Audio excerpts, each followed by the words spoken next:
after I got back from the march, um,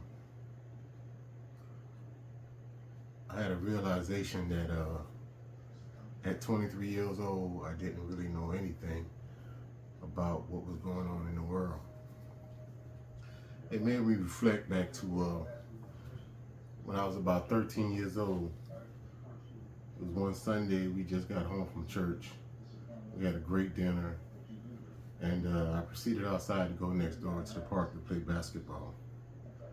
As I stepped outside, I just looked at the sky and all the trees and everything, and I said to myself, "Wow, man, this is a really beautiful planet." But something just didn't sit right with me about this planet. As if I knew that I wasn't from this planet, but I was sent here to do a job, to fulfill a purpose. And I felt as if, as beautiful as this planet was, there was something wrong with it. And I asked the universe, the creator of all, I said, why would you allow two races of people totally opposite of one another, and then allow one race to rule over another race? And why was I born to the one who would be on the bottom? That was a question that I really wanted to know, and things just didn't sit right with me about this world.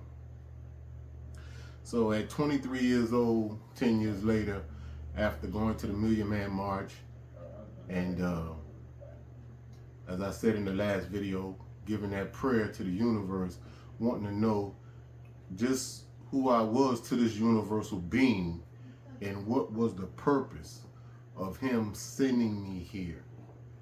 So in my studies, like I told you, I picked up a few books from the black bookstore that would kind of start me on my way to finding out my path in life. Then I was inspired again to go to Books A Million, and I was just walking around in Books A Million, and I was always curious about the calculation of time and how the universal objects work with one another. So I found this book called A to Z, Astrology A to Z. So I picked this book up and I bought this book, and I began to study this book to kind of get an idea of my zodiac sign that I was born under, which is Pisces. And I would like to make a correction that I made in the last video about Master Farad Muhammad's birthday. It's not February the 22nd, but it's February the 26th, 1877. So when I realized that this man also was born under the zodiac sign Pisces, I said to myself, maybe this is what I felt, the energy of us, the Pisces. So I began to study that, learning more about myself, learning my weaknesses, learning my strength as a Pisces, that I can increase on my strength, and as well as strengthen my weaknesses as a Pisces. So I told you in the last video that I had a story that I wanted to share with you. After coming back from the Million Man March, I was sitting in the lunchroom one day. At that time, I had two jobs I was working. One, I was working for the U.S. Postal Service out in Henrietta, New York. And the second job that I was working was at a facility called Eastman Kodak at the Elm Grove Division. And there I met this mature woman, and the reason why I'm gonna call her mature is because she was at the age about retirement, but she was a very vibrant woman. And one day I was sitting in the cafeteria and I was studying, and I had picked up a newspaper that morning that caught my attention, which I bought the newspaper every morning. And when she came to the table, she spoke to me and she said, "Do you mind if I sit at the table with you?" And I said, "Sure, Miss Betty Robinson." I said, "Sure, Miss Betty, you can have a seat." And she said, "Is this your newspaper?" I said, "Yes, ma'am, it is." She said, "Do you mind if I read?" I said, "Miss Betty, help yourself." And when she picked up the newspaper and she read the front page article, when she read the front page and what it said, which was a story about 3 young black men found in an abandoned house, slain, murdered, executional style. When Miss Betty saw that front page, she said to me, she said, "What's wrong with your generation? Y'all just don't have no respect for life. You just killing up one another." She said, "I don't know what's going to become of your generation."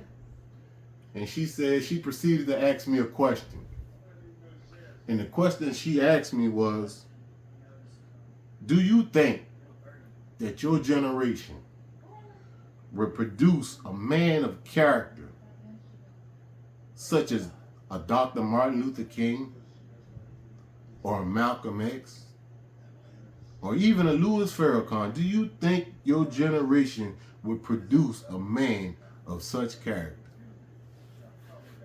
When Miss Betty asked me that question, I was sitting next to the window, and I looked out the window and I looked up at the sky, and I said to myself, I said, "Man, this woman has asked me a hard thing."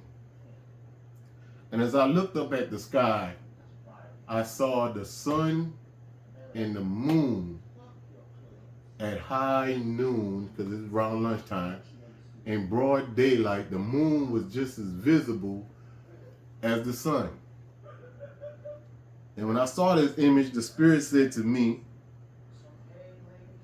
"Tell her yes, your generation would produce such a man of that character.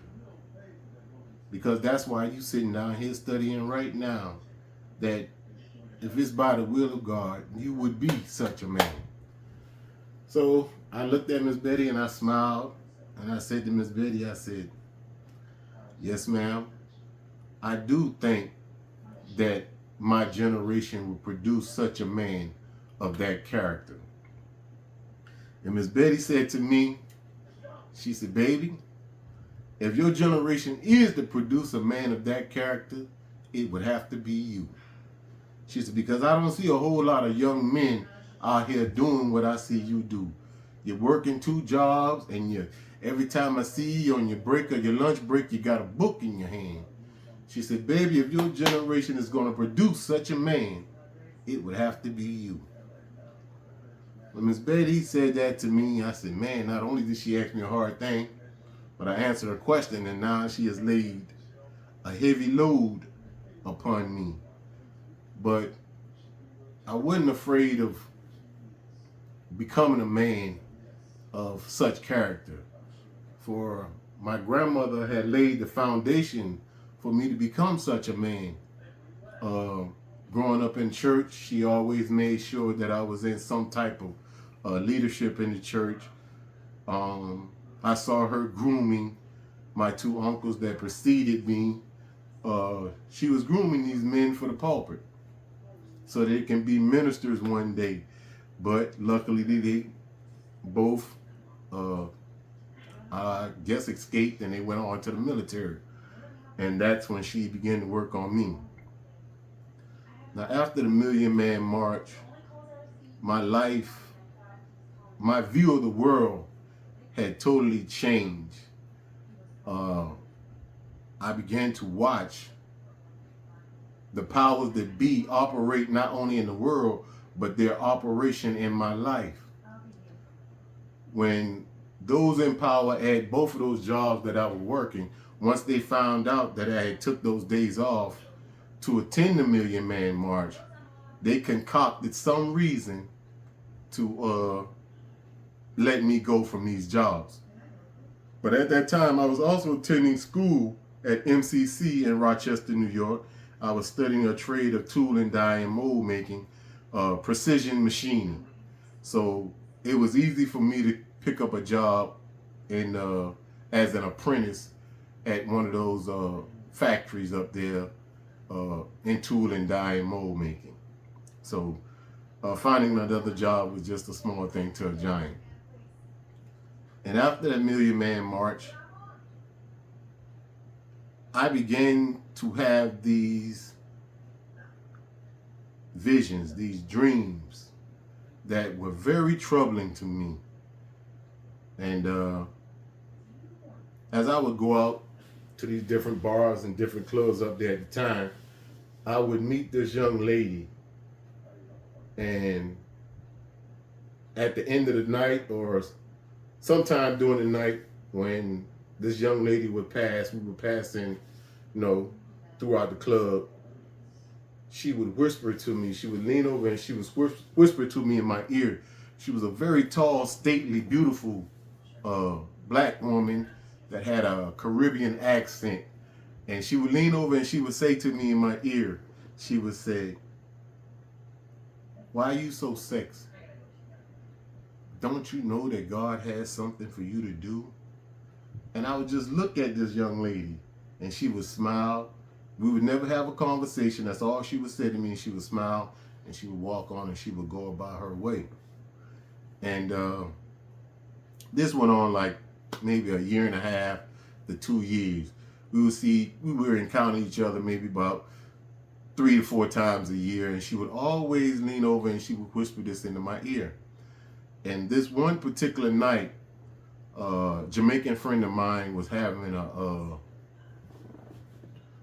after party in his basement. The nightclubs and bars closed at 2 o'clock, 2:30 in Rochester. And after that, everybody would find an after hour or somewhere to go out and spend the rest of their night. So this particular night, a Jamaican friend of mine was having this party in his basement. And as he was standing at the door collecting the money and the line was outside, and I was sitting on the step and to go up into the house, I looked out the door at the line and I saw her and a friend standing outside in the line. So I jumped up and I proceeded outside and I went to her and her friend and I brought them up to the front of the line and I asked my friend would he allow them to come in. And of course he did. He allowed them to come in for free. And once we walked into the house, I was sitting on the steps. She sat down beside me and she said to me, and she smiled and she said to me, she said, "I know what you want to talk about." She said, "But I don't have time right now. I don't want to leave my girlfriend alone too long." She said, "But take my number and give me a call and we'll meet." So I waited about a couple of days, closer to the following weekend. And then I hit up on the phone and she invited me over to her house that Saturday. So when I went over to her house that Saturday, I proceeded into her house. She had 3 girlfriends that was already there in the house, and the room in the house was just smelling with Caribbean cuisine. And her girlfriends, they sitting there and they drinking wine and they laughing and they talking. And she sat me down at the head of the table. And her girlfriends was on the other end of the table. One facing me, one on each side of the table. And they all was just laughing and talking with each other. And when she came out, she went into her bedroom, which was right off from the dining room. And she came back into the dining room. She placed her hand on one of her friend's shoulder, and when she placed her hand on her friend's shoulder, you could see where her demeanor automatically just like changed, and she stopped the conversation and she asked that particular friend, she said, "Would you do me a favor?" And the friend said, "Sure, I'd do anything for you." She said, "What you need? What can I do for you?" And she told her friend, she said, you got to promise me that you would do this for me." And her friend was like, "Yeah, what is it that I can do for you?" And she told her friend that, "I would like for you to go to the doctor and get a full blood work done." and it was kind of strange, just changing the conversation like that.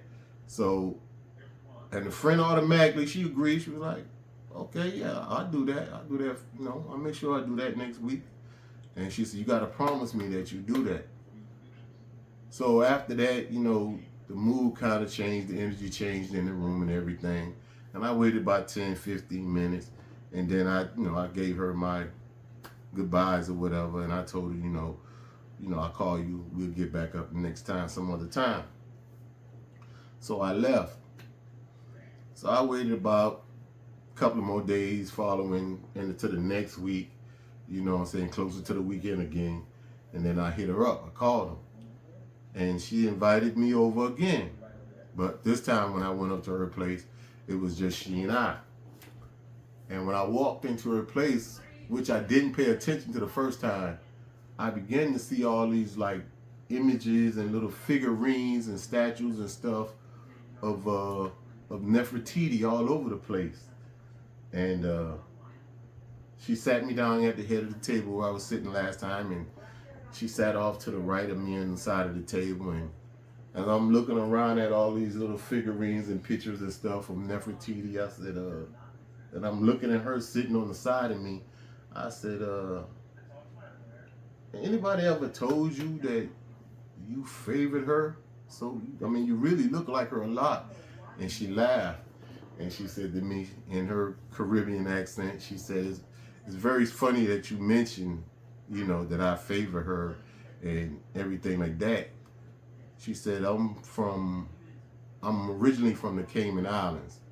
And she said, my father is like the leader of the Providence in which I grew up.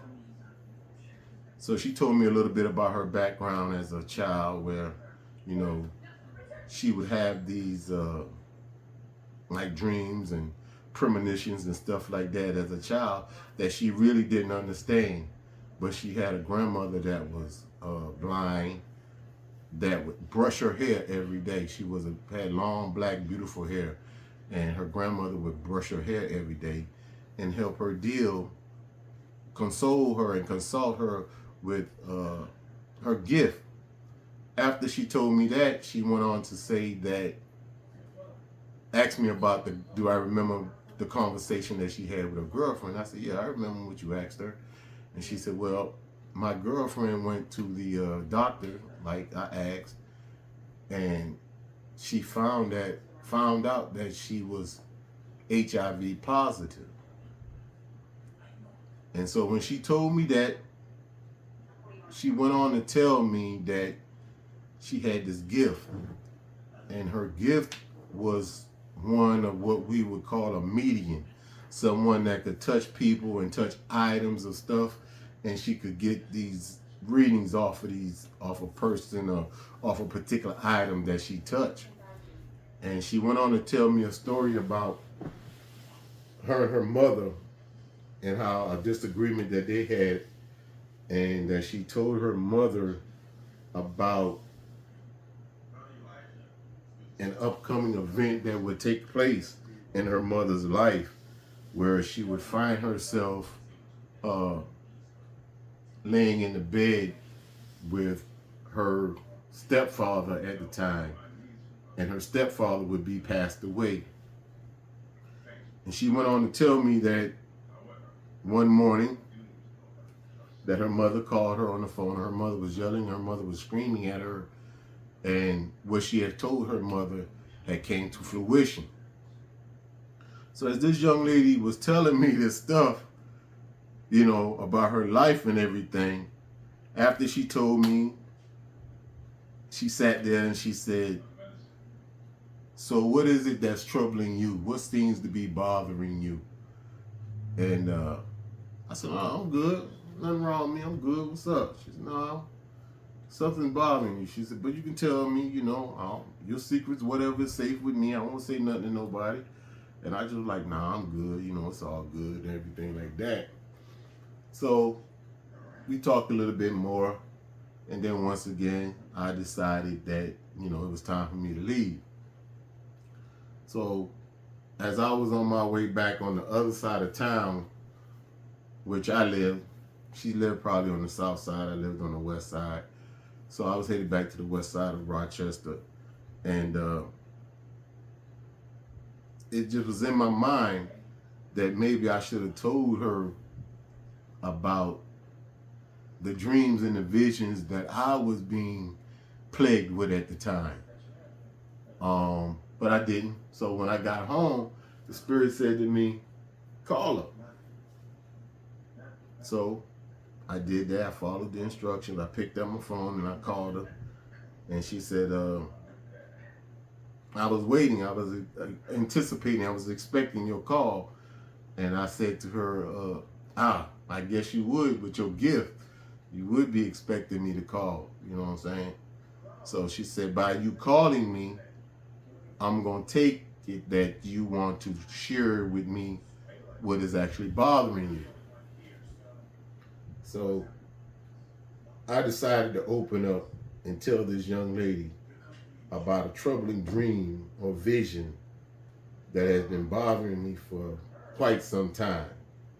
This dream and this vision would have me waking up through the night in cold sweats to the point that the bed would be soaking wet all the way down to the mattress, that I would have to get up and change the sheets on my bed and put like a liner, you know, or either sleep on the other side of the bed to keep from getting wet again. So when I shared this this vision with this young lady who was very wise beyond her age, she said to me, she said, you know, when the universe or the Creator gives us a dream or a vision, even though we might have other people in this dream or vision, the dream or the vision is given, is for those whom it was given to. She said, so first thing you need to do, you need to find yourself in this dream or this vision.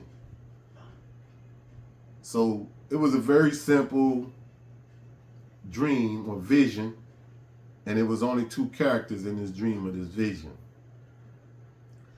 So she said, you need to find yourself. So she asked me, which one of these two characters do you perceive to be yourself? And I wouldn't answer her. And she said to me, she said, why are you so afraid of what the Creator is trying to show you? I said, because I don't want to make the wrong mistake. I don't want to be, I don't want to make no mistake because I'm afraid if I'm wrong. She went on and she asked me, she said, if you was a father and you had an important mission that needed to be done, and you had two sons, she said, your first son, the oldest son or whatever, he is fearless, courageous, bold. He's not afraid of anything. And then you had a second son, and this son is very timid, very hesitant about putting himself forward. She said, if you had a mission of extreme importance, she said, which one of these two sons would you give this mission to? Like I said, being young and, not as wise as, one might think, I said to her, I would give this mission to the son that's courageous and bold, you know what I'm saying? Because he's going to go out here and get this mission done. And she said to me, she said, no, you wouldn't want to give that mission to the one that's courageous and bold and that's not afraid of anything. Because he's not afraid of anything. So he's not going to follow the father's instructions like he should. She said, but if you gave that mission to the one that's afraid and that's timid and that's hesitant about putting himself forward, she said, he's gonna follow the Father's instructions to the T. And she said, that's why the Creator has chosen you for this mission.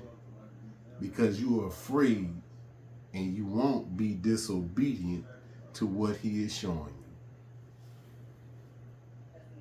you. And I sat there in that fold and she said, so now, I want you to tell me which one of these characters do you believe that you are? And I still wouldn't answer her. You know, and I knew which one it was because one of the characters that I saw in this vision very much favored my father. And everyone always told me throughout my life from a little boy, whenever I was with my father, they would always say, my father's name was Thomas, they would always say, ooh, Thomas, he looked just like you. Every time I saw someone, that's what they would say. Ooh, Thomas or Will, he looks just like you. People would say it so much that whenever I met somebody new, I would begin to mimic it when they first see me. I knew it was coming. They would always tell him, he looks just like you. So she told me, she said, the man that looks like you in this vision is not actually your father. She said, but it's you. It's you in your mature state. And she went on and she told me a little bit about the rest of her life. She said, don't be afraid of what the Creator is showing you. She said, because I have actually been blessed, or some people might say cursed. She was talking about herself, that she said that she had actually seen premonitions of her death, or how she would actually die. And this young lady told me that what she would have on that day, she said she would be wearing an all white dress or something. And she said she would lose her life by going into a building to save others. You know, and I'm telling you this story because how do you know when you are born to do something? The Creator will send an angel to you. And that angel might come in the form of a human being. And that angel will give you a message. And if you are the one to do it, you will get up and do it. So I've been studying I'm going to go all the way back to when I was 8 years old, 9 years old. I've been studying right now over 40 years to fulfill whatever it is that I was put on this earth to do. And right now, by me starting this channel and sharing my life experience with the world is the start to fulfilling that mission. Like I said, Miss Betty asked me, will my generation produce a man of character? A man that would be, one, a leader. I always been a leader. In every sport that I played in, I never asked to be the captain. I always did what I felt what was needed to be done. And that's what a leader does. In order to be a good leader, you must first be a great follower. And I always followed my coaches and all of those that was in authority. I always followed their instruction, especially if it was good instruction. You know, I'm not going to follow a fool. You would have to be a greater fool to follow foolishness. You know, so I'm just going to try to share whatever it is that the Creator put on my heart and in my spirit, and hope that it might be uplifting and get somebody started on their life purpose. And I'm going to come back and I'm going to share a little bit more of my life with y'all that got me to here where I am today. But I want to thank you for watching this video.